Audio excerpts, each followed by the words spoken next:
So again, when talking about speciation, we're referring to a common ancestor that is diverging and creating multiple species. Typically, we talk about it in the context of just diverging into two different species, but it can be more depending on ecological conditions. So the first step was just increasing that variation that started to split up that population from the common ancestor in the first place. You could either do that allopatrically, so that has a geographical barrier, or sympatrically, where there is no geographical barrier, but there is variation in the habitat that those organisms are residing in. So that was the first step. Let's explore the second step of speciation, because speciation doesn't end there. It doesn't end at variation. So in order for speciation to really complete, to really become two separate, distinct species, those diverging groups, those diverging organisms, have to undergo reproductive isolation. And what I mean by that is that these two groups, so the northern spotted owl and the Mexican spotted owl, reproductive isolation would mean they aren't going back and forth to reproduce with one another. Because if they were, then they're not two different species. Remember, to be two different species, you have to create viable offspring with the organisms you're reproducing with. Well, if we're really early on, give me a hot second. If we are really early on in speciation, so that red is representing our speciation, and I am going to change to blue. So here's our common ancestor, the single line. We've introduced variation, and that's where we're starting to see the split. But this blue line, let's just say, okay, organisms, yeah, started to split, but they're still close to each other. They probably could reproduce. They probably could still create viable offspring. It doesn't happen overnight that we're like, two species. It's going to take a long time for us to reach the point where those two species no longer can breed with one another. And so if we want speciation to happen, this means that species A and species B can't be reproducing anymore.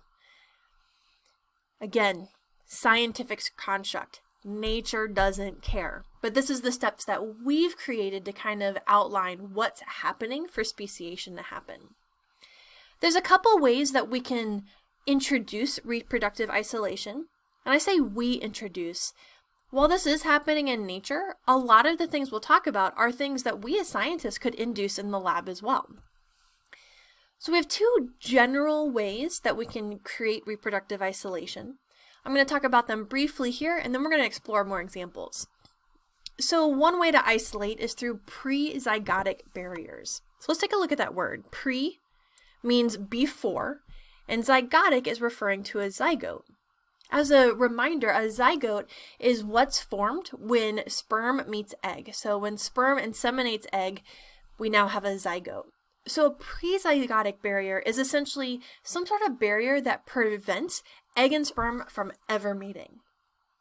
Then we have post-zygotic barrier. So post meaning after, is hey, egg and sperm met. But something happens. Something happens that prevents that offspring from being a super viable offspring of these two species. Because again, that wouldn't be a species anymore. So let's talk about examples of each of these. And we're going to start with our pre-zygotic barriers. So between diverging species, what we might see is something called temporal isolation. The word temporal refers to time. Now, I'm not saying these exist in different time zones or anything like that, but a time that might be very specific to a species. A lot of organisms have breeding seasons, and if it's not their breeding season, they're not going to reproduce. It doesn't matter how good looking you are, it's not May, and if it's not May, they're not reproducing. So it doesn't matter the species names. I'm going to be very generic with the pictures you see. So here are two species of toad. We think, due to molecular evidence, that more than likely this was come from a common ancestor. And species A, they might reproduce, let's say, again, totally making this up, it doesn't really matter. Let's say they reproduce March through April. This is when you hear them croaking all the time. This is when you see them out. This is when they're creating eggs and reproducing. And then this toad, a very closely related species, for all we know, could have actually been in the same exact pond, Well, their breeding time, they're best adapted to breed in May to June. So even if they're in the same pond, literally their bodies aren't producing eggs, aren't producing sperm until there's enough daylight out. And that's kind of how they know what the month is. It's not like this toad's like, May 1st, let's get on it. Similar to plants, animals can also use the amount of sunlight that is available, I guess, during a certain time of day, during certain times of the year, as a way to signal chemical changes within the body.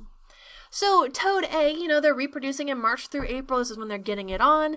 And they might see toad B and they might be like, hey, good looking. And toad B is going to be like, I got nothing for you. I got no sperm. I got no eggs. Really not interested in you right now. So this temporal isolation is just preventing them from reproducing to begin with. They're in different types of breeding zones, so even if they inhabit the same pond, they're isolated. They're reproductively isolated from each other. So sperm is never going to meet egg. Another example of a pre-zygotic barrier is one you're probably familiar with. We kind of talked about this barrier, thinking about habitat isolation. So temporal isolation, different breeding zones. Habitat isolation is like legit, you just don't see them. They're in different habitats. Now, for something as large as like the spotted owl, like yes, Seattle and Mexico, very far apart from each other. But even thinking about smaller habitats, in this picture, there's two grasshoppers that are related to each other. One of them prefers sandy soil, the other one loamy or black soil. But on a beach, you might have both of those things. And despite them being very close to each other, you might have sand literally butting up to the grasses. If the ones that are in the sand, they're not going to be like, what's up in those grasses? No. They are adapted. They know how to get their food from the sand. They know how to survive in the sand. And the grassy, loamy area is brand new to them. They're not going to risk going in this new habitat in order to reproduce, especially when they have others in their habitat. You could also think of this like the cichlids. Remember the cichlids that are closer to the top of the water column in a pond versus those that are in the bottom. They're in two different habitats. They're not seeing each other. And if they're not seeing each other, they're not reproducing together. So again, sperm and egg never even meet. Another example of a pre-zygotic barrier is through behavior. So we had breeding times, we had literal physical location, but also some behaviors of species. A lot of species use some sort of mating ritual. You think about a lot of songbirds, they're mating through their song. Other birds mate through their dance. And things like insects, like these lightning bugs, their mating ritual is related to their lights. Now, growing up, and maybe even you as adults, if you go to catch a lightning bug, you see that it lights up. What you're actually doing, though, is preventing that guy from reproducing. That light has a certain pattern. There's lots of different species of lightning bugs, and they all have unique patterns of their light. So, for example, you might have a lightning bug that flash, flash, flash, and you might have another very closely related species that goes flash, flash, flash, flash, flash, flash. Small difference, but the ladies of each species are looking very specifically for a certain pattern. That is a pattern that is romantic to them. That is a pattern that draws them in. That is a pattern that evolutionarily has almost been drilled into their head of like, that's what I want. Like that's it. So behavioral isolation is going to happen in organisms that use a mating ritual. There's a lot of dancing birds out there. There's a lot of singing birds out there.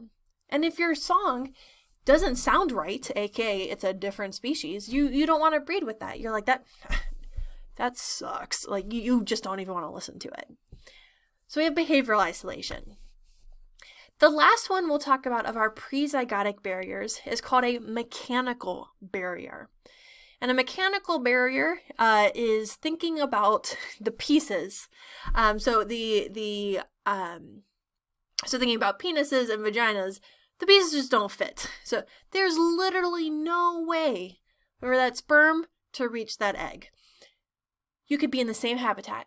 You could have the same breeding ritual. You could breed the same times of the year, but if you can't physically get the sperm to the egg, that's it. Like, there you go. You don't get to reproduce. So if we're looking at this picture, you're probably like, I don't know if I want to know what this is. You do want to know what this is. So damselflies. Damselflies, you've seen them. You likely have seen them before. You usually find them around water. They're not dragonflies, but sometimes if you see them real fast, you're like, oh, it's a dragonfly. But it's not. They only have one pair of wings. They're really pretty. Tons of different species, and all of them live around water. What we're looking at is the abdomen and penises, or peni, I don't really know, of 4 different species of damselfly. So you can imagine, if you would like, imagine the respective vaginas of these damselflies. So imagine the female counterpart. Let me get my mouse in here. The female counterpart to the third one. Okay, then kind of short and sweet and cool. Okay, now imagine this male is trying to breed with the female of number 3, right? That's murder, right? That damselfly is not surviving that interaction. So with some species, I mean, literally, if sperm doesn't even have an opportunity to reach egg, aka you literally cannot get the sperm there, then that's going to be a barrier. That's going to be a barrier to successful reproduction. So yeah, there you go. Now, with these pre-zygotic barriers, and with the post that we'll talk about here soon, there could be multiple barriers. I don't want you to think, oh, well, it's got to be habitat and that's it. There can be multiple barriers at play. There could just be one barrier, but there could be others. There could be a temporal isolation due to breeding times as well as breeding rituals. So it doesn't have to be just one. It can be multiple of them.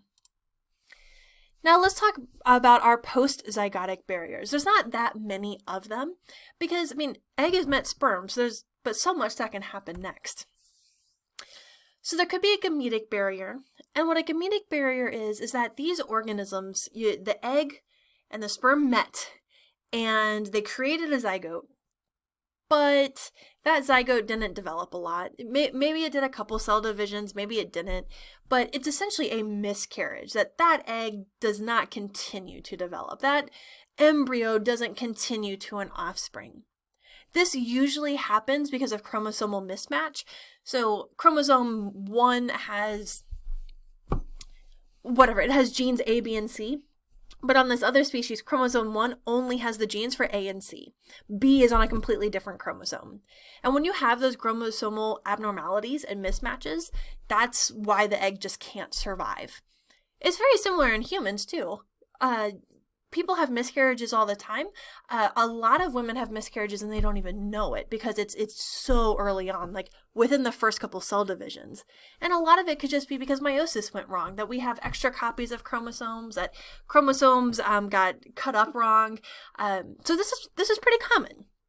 So eggs and sperm meet, they might form an embryo, but that embryo essentially self-destructs in miscarriages.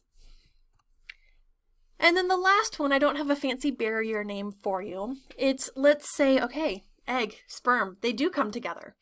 They do create an embryo. That embryo keeps growing. It actually is born or hatched or whatever mode that organism has. But that offspring is sterile. That offspring can't reproduce. This is also related to chromosomal mismatch. If you have not a lot of mismatches, if you have not a lot of errors in your chromosomes and your chromosome matching, you might be able to survive, to adulthood. But it usually comes with it usually comes with being sterile. And the reason for that is then what meiosis is happening in the mule. Meiosis is just messing up. It's like, I don't understand these genes, like nothing makes sense, and just meiosis just can't happen because nothing is matching up correctly. So meiosis has its own checks and balances. So this is, again, post-zygotic barriers. This is what's happening after egg and sperm come together. So, as a recap, this should say step 2. So, step 1 was introduce that variation. We gotta get those populations kind of adapted to 2 different things. They don't see each other that much, but that doesn't mean they can't go back and reproduce with one another. And they totally do. We'll talk about instances of that here in a little bit. So, if speciation were to continue happening, if we really were to see species A completely independent of species B, that reproduction has to stop. And it can stop a couple ways. It could be behaviorally through mating rituals. It could be temporally through their breeding seasons if they have them.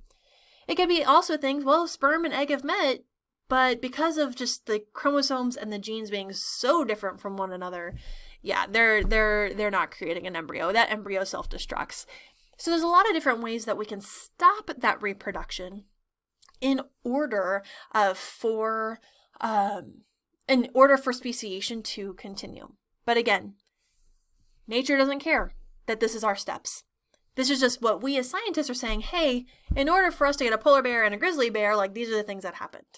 So stay tuned. Our next slide is going to talk about hybridization. So what happens if they do reproduce with one another?